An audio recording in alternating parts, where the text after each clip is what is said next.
꿈의 사람 요셉, 두 번째로 용서의 사람. 오늘 용서의 사람 이런 제목으로 말씀을 나누겠습니다. 만약에 사람들이 여러분들을 한마디로 평가한다면 여러분들에 대해서 뭐라고 얘기를 할까 한번 생각해 보시기 바랍니다. 한마디로 평가한다면 그 집사님 매우 성실한 사람, 뭐 이런 말이 나오면 좋은 것 같아요. 그렇죠? 혹은 그분 늘 웃음을 잃지 않는 사람, 이런 말 들으면 참 좋을 것 같아요. 그렇죠? 그 간략한 한마디의 평가가 그 사람의 전부를 말해줄 수 있습니다. 제가 정말 좋아하는 척 스윈들이라는 목사님이 요셉이라는 책을 쓰셨는데 그 책의 제목이 이렇게 됩니다. 우리 다음 스크린 보실까요? Joseph, a man of integrity and forgiveness. 요셉, 인테그러티와 용서의 사람. 요셉을 얼마나 정확하게 간략하게 잘 요약했는지를 모르겠어요. 자, 요셉, 인테그러티와 용서의 사람. 인테그러티는 한국말로 달리 번역이 불가능해서 그냥 인테그러티라고 썼습니다. 인테그러티라는 건 뭘까요? 좀 설명하자면 말과 행실이 일치하는 모습을 보고 A man of integrity 이렇게 말할 수 있고요. 어떤 환경에도 자기 중심과 신앙을 잃지 않고 끝까지 자신의 믿음을 지킨다. 우리가 그럼 그런 사람을 보고 A man of integrity 이렇게 말할 수 있고요. 이 사람은 어떤 상황 속에서도 꿋꿋하게 일관성 있게 자신의 그 어떤 성실함과 흔들리지 않는 자기의 삶을 유지한다. 그런 사람을 보고 A man of integrity 이렇게 말할 수 있는 거예요.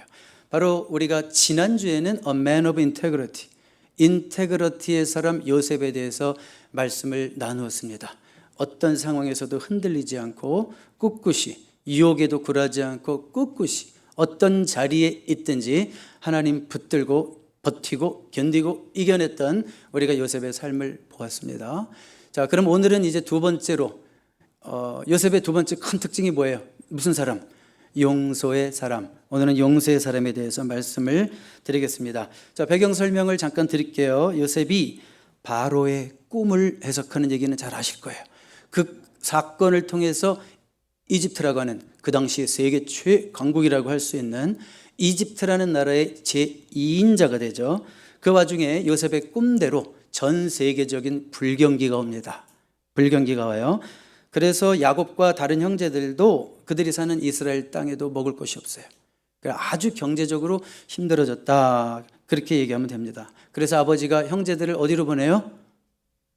네, 이집트로 보냅니다. 외채라도 얻어와라. 그런 얘기예요. 경제적인 관점에서 얘기하면 너무 힘드니까. 자, 그래서 드디어 요셉은 자기를 팔아버린 형들을 다시 대면하게 되죠. 그때는 힘없는 그야말로 어린아이로 그야말로 그냥 끌려가고 종으로 끌려갔지만 22년이 지난 지금은 요셉이 어떻게 바뀌어 있습니까? 총리가 되어 있고, 그리고 지금 형들이 정말로 요셉 앞에서 뭘 하고 있습니까? 꿈에서 꾼 대로 무릎을 꿇고 있습니다. 자, 하나님의 꿈이 이루어지고 있는 거죠. 자, 형제들은 요셉을 알아봐요, 못 알아봐요? 못 알아보고, 요셉은 형제들을 알아봐요, 못 알아봐요? 알아봅니다. 자, 드디어 복수할 기회가 온 겁니다. 그렇죠? 그리고 요셉에게는 복수할 힘도 있습니다. 그렇죠? 이런 상황에서 요셉이 내가 요셉입니다 라고 밝혔을 때 그 형들이 느꼈던 감정을 한번 생각해 보세요. 어땠을까요? 엄청 두려웠을 거예요. 역시 죄는 감추고 못 사는구나. 언젠가는 드러나게 돼 있구나. 그렇죠? 그런 생각을 하는 거예요. 자, 이제 무슨 일이 벌어지나 보세요. 근데 창세기 되게 중요한 챕터가 45장과 50장입니다. 우리 45장 5절, 6절, 7절, 8절을 볼 텐데요. 우리 쉬운 버전이니까 한번 쭉 저를 따라오시면 되겠습니다. 그러나 이제는 요셉이 하는 얘기입니다. 그러나 이제는 걱정하지 마십시오. 자책하지도 마십시오. 형님들이 나를 이곳에 팔아 넘기긴 하였습니다만 그것은 하나님이 형님들보다 앞서서 나를 여기에 보내셔서 우리의 목숨을 살려주시려고 그렇게 하신 것입니다. 이 땅에 흉년이든지 이태가 2년이 됩니다. 앞으로도 5해 동안은 밭을 갈지도 못하고 거두지도 못합니다. 7절 8절 볼까요? 하나님이 나를 형님들보다 앞서서 보내신 것은 하나님이 크나큰 구원을 베푸셔서 형님들의 목숨을 지켜주시려는 것이고 또 형님들의 자손을 이 세상에 살아남게 하시려는 것입니다. 우리 8절은 같이 읽어볼까요? 시작. 그러므로 실제로 나를 이리로 보낸 것은 형님들이 아니라 하나님이십니다. 하나님이 나를 이리로 보내셔서 바로의 아버지가 되게 하시고 바로의 온 집안의 최고의 어른이 되게 하시고 이집트 온 땅의 통치자로 세우신 것입니다. 자, 이 말씀을 들으면 한마디로 요셉은 용서하겠다는 거예요? 안 하겠다는 거예요? 하고도 남겠다는 얘기죠. 저는 오래전에 이 말씀을 읽으면서 그건 요셉이니까 저렇게 얘기하지, 저건 요셉이니까 저렇게 얘기하지, 어떻게 그렇게 자기를 죽이려고 했던, 살려달라고 애걸복걸을 하는데도 거기서 태연하게 밥이나 먹고 낄낄거리면서 그런 형들을 어떻게 저렇게 쉽게 용서할 수가 있어? 그건 요셉 얘기지. 저렇게 어떻게 쉽게 용서할 수가 있어? 저는 이렇게 성경을 읽었던 적이 있었는데, 성경을 자세히 읽어보니까 요셉이 형들을 쉽게 용서하지 않았더라고요. 요셉이 형들을 만나면서부터 여러 번 웁니다. 그 울음에는 여러 가지 의미가 있어요. 하나님의 놀라우신 뜻이 이루어짐에 대한 감격일 수도 있고, 또 그동안 너무 힘들었던 것에 대한 뭔가 보상받는 울음일 수도 있고, 여러 가지 울음일 수도 있어요. 어쨌든 요셉은 많이 울음을 통해서 울음의 카타르시스, 그렇죠? 그러니까 요셉에게는 형들을 용서하기 위해서 시간이 필요했다는 것입니다. 또 한 번은 어떤 일까지 합니까? 막내가 있다고? 왜 막내는 안 왔냐? 그 막내 데리고 와. 그러면서 시몬이라는 형을 결박시켜 버립니다. 그렇죠? 또 한 번은 곡식을 줘가지고 보내면서 몰래 막내 베냐민의 자루에다가 은잔을 집어넣어가지고 형들을 공포에 떨게 만들어요. 너희들이 이거 훔쳤구나. 그러니까 이런 과정들을 보면, 이것을 우리가 긍정적으로 보면 요셉은 지금 자신 안에 그동안 정말 오랫동안 쌓여있던 분노를 나름대로 건설적으로 풀고 있구나라는 걸 알 수 있어요. 그러니까 요셉이 너무 하나님께 복을 많이 받아서 내가 무조건 용서할게요 이러지 않았다는 거예요.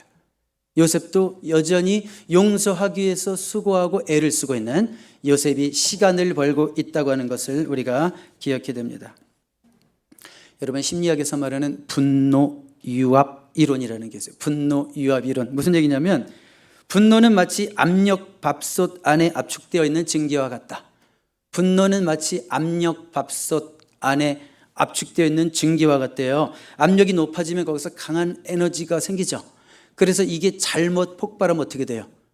압력밥솥 사고 나면 큰 사고가 나죠. 마찬가지예요.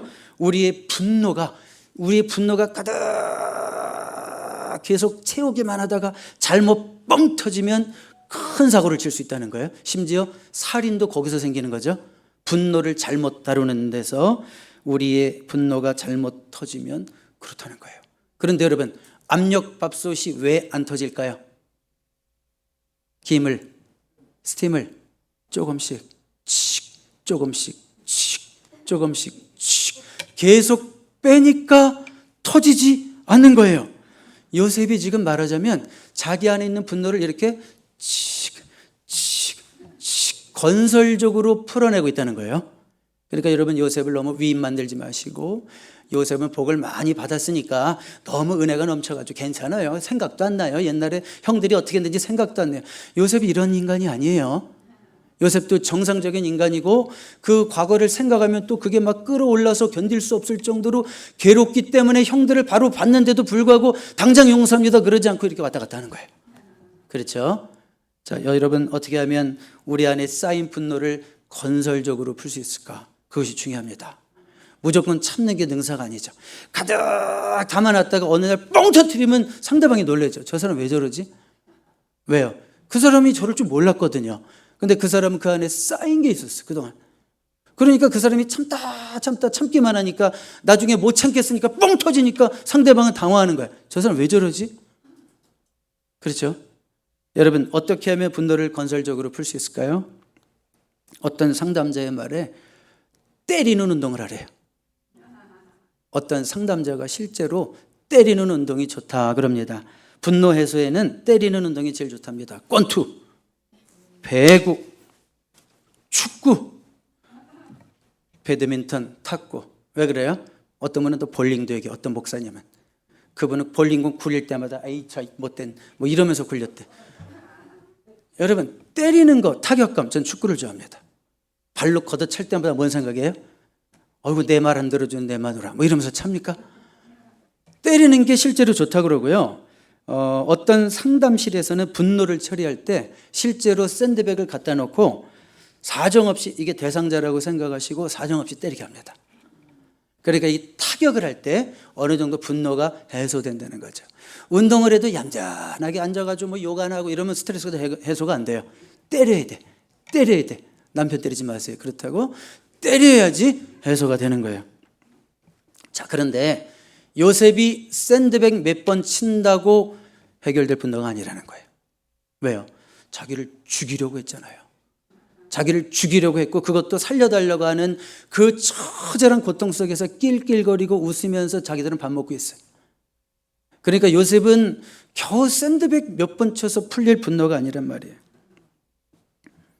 그럼에도 불구하고 요셉은 지혜롭게 분노를 풀어가고 있다는 거예요. 창세기 50장에 가면 걱정하지 말라고 얘기했지만 형들은 아직도 이게 불안한 거예요. 근데 드디어 아버지가 돌아가셨어요. 야곱이. 아버지가 당부해 놓은 게 있거든요. 요셉아, 형들 좀 용서해 주는 거지? 이렇게 확답해 놓은 것이 있거든요. 근데 그런 아버지가 돌아가셨어요. 그럼 형들은 또 불안해하는 거예요. 아버지가 돌아가셨으니까 이제 요셉이 또 다시 우리들에게 안갚음을 할지도 모르겠다. 그렇게 두려워 떨고 있을 때 요셉이 형들에게 하는 얘기가 오늘 읽었던 말씀이에요. 50장 19절 읽어봐요. 요셉이 그들에게 이르되 두려워하지 마소서, 두려워하지 마소서. 너무 두려워하니까 내가 하나님을 대신하리까. 여기 굉장히 중요한 말이 나오죠. 이게 무슨 고백입니까? 내가 하나님을 대신하리까. 저는 여러 가지 번역을 보다가 NIV 번역이 제일 참 잘 번역한 것 같아요. Am I in the place of God? 내가 하나님의 자리에 있기라도 한단 말입니까? 그런 얘기죠. 아니, 내가 하나님 안 될 거니까 걱정 마세요. 무슨 얘기예요? 원수 갚는 거. 원수 갚는 거는 누구의 일이라는 거예요? 하나님의 일이고, 그거는 내가 직접 원수를 갚는다면 내가 누가 되는 거예요? 하나님이 되는 거예요. 근데 요셉은 뭐라고 그러냐면 Am I in the place of God? 내가 하나님의 자리를 대신하리까? 나는 하나님이 아닙니다. 자, 여러분 생각해 보세요. 잠언 20장 22절에도 이런 말씀이 있죠. 같이 읽어봐요. 시작. 너는 내가 직접 복수하겠다는 생각을 버리고 여호와께서 처리하실 때까지 기다려라. 여러분, 분명히 말씀드릴게요. 우리가 하나님을 진짜 믿는 자라면 스스로 원수 갚는 일은 절대 해서는 안 됩니다. 내가 하나님이 되면 안 됩니다. 하나님이 하실 일은 원수를 갚아주시는 일이고, 우리가 해야 하는 일은 용서해야 하는 일입니다. 용서는 그리스도인의 선택의 문제가 아니라 의무입니다. 이런 얘기를 하는 순간 두 분은 아멘을 했지만 두 분은 속에서 열받고 있습니다. 지금 목사님 강요하지 마세요. 목사님 용서라고 강요하지 마세요 라고 진짜 얘기하신 분이 있었습니다. 제가 이런 본문에 근거해서 설교를 했을 때 목사님 왜 자꾸 강요하세요? 목사님이 제 삶 가운데 들어와 보셨어요? 제 신발 신어보셨어요? 제 삶에 들어와 보셨어요? 제 엑스 허즈밴드가 저한테 얼마나 힘들게 했는지 목사님 당해보셨어요? 이런 얘기를 하면서 저에게 강요하지 말래요. 저는요, 강요해 본 적이 있을까요? 없을까요? 없습니다. 그런데 하나님의 말씀은 강요합니다. 용서하라고 강요하십니다. 그래서 더 힘든 거예요. 강요하니까 힘든 거예요. 왜요? 착한 그리스도인이라 하나님 말씀에 순종해야 되는데, 용서하기 싫은데, 죽도록 싫은데 용서하라고 하니까 힘든 거예요. 순종해야 되겠고, 안 할 수는 없고, 하나님 말씀이니까 순종은 해야 되겠고, 힘들어 죽겠어요. 이게 착한 그리스도인의 고백입니다. 제가 드라마를 하나 봤는데요. 드라마에서 어떤 아들을 버린 엄마가 나와요. 아들을 버린 엄마가 나오는데 나중에 후회하면서 뭐라고 얘기를 하냐면, 그 아이는, 내가 버린 그 아이는 너무 착해서 나를 용서하려고 할 거예요. 그래서 그 아이는 더 힘들 거예요. 이러면서 울더라고요. 드디어 그 아들을 만났어요. 그 아들을 만나면서 하는 얘기가 이거예요. 아들아, 제발 나를 절대로 용서하지 말아라. 나 죽을 때까지 절대로 나를 용서하지 말아라. 이 엄마는 착한 엄마예요. 근데 이 아들이 왜 힘들어요? 그 자기를 버린 엄마를 용서하려고 그래. 아마 예수 믿는 청년이었나 봐. 용서하려고 그래. 그러니까 너무 힘든 거예요. 차라리 미워하면 안 힘든데, 차라리 엄마를 여기지도 않으면 안 힘든데, 용서해야 된다는 그 마음의 양심 때문에 힘든 거예요. 우리 그리스도인들이 왜 힘든지 아세요? 왜 용서할 수 없는 사람 자꾸 용서하라고 그래? 순종해야 돼. 너무 힘들어. 어떻게 순종해요? 내 마음이 안 되는데. 힘들다. 여러분, 정말 어떤 경우에는 용서가 불가능한 것일까요? 요셉은 뭐라고 얘기하냐면 아니다, 아닙니다라고 얘기하는 거예요. 비록 나를 죽이려고 한 자였지만, 하나도 아니고 떼거지로 죽이려고 한 자들이었지만 나는 그를 용서할 수 있다라고 말하는 거예요. 이렇게 말할 수 있는 이유가 뭐냐면, 용서할 수 있는 힘이라는 것은 우리의 본성에서 나오는 게 아니에요. 예수님 너무하시지 않아요? 무슨 원수를 사랑하고 원수를 위해 기도하래요? 그게 우리 본성에서 나올 수 있는 말이에요? 말이 돼요? 여러분, 예수 믿는 게 이렇게 힘들지만 이렇게 멋진 거예요. 세상 사람들은 상상도 할 수 없는 일을 우리 예수님은 우리에게 요구하세요. 그 정도로 우리에 대한 기대가 크다는 뜻일 수도 있어요. 너무 어려운 말이기도 하지만 예수 믿는 게 이렇게 멋있는 거예요. 감히 세상 사람들은 상상도 할 수 없는 일을 우리에게 요구하세요. 원수를 사랑하래요. 자, 무슨 얘기예요? 이건 우리의 본성에서 나올 수 있는 일이 아니라 하나님이 그런 마음을 주실 수 있다는 뜻이에요. 하나님이 그런 마음을 주시면 그 왼수도 용서되고요, 실제로 그 왼수를 위해서 기도하게 됩니다. 그 교회까지 와서 교회 안에 그런 왼수가 있겠어요? 지금 제가 말하는 왼수는 저 바깥에 있는 여러분 인생에 정말 피눈물 나게 했던 그 사람 얘기하는 거예요, 지금. 자, 여러분, 요셉은 두려워하는 형들에게 이제 이어서 뭐라고 얘기하고 있는지 한번 보세요. 50장 20절. 당신들은 나를 해하려 하였으나 하나님은 그것을 선으로 바꾸사 오늘과 같이 많은 백성의 생명을 구원하게 하시려 하셨나니.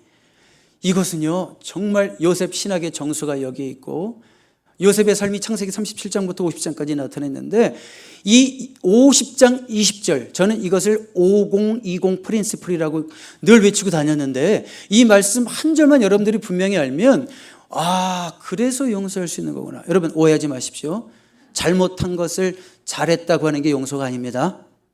분명히 요셉이 뭐라고 밝힙니까? 당신들은 나를 해하려고 했으나. 분명히 잘못한 거죠. 분명히 밝히고 있죠.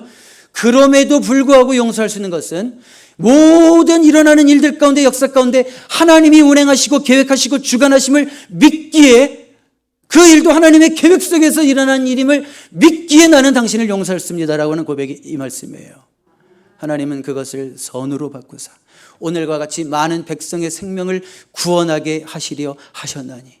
그래서 당신들이 나를 구덩이에 넣은 것이고, 당신들이 나를 미디안 상인들에게 판 것이고, 내가 보디발에게 팔려간 것이고, 거기서 열심히 했는데도 감옥에 들어간 것이고, 죽도록 오해받다가 힘들다가 내가 총리가 된 것이고, 왜냐하면 당신들이 나만 와야 되기 때문에.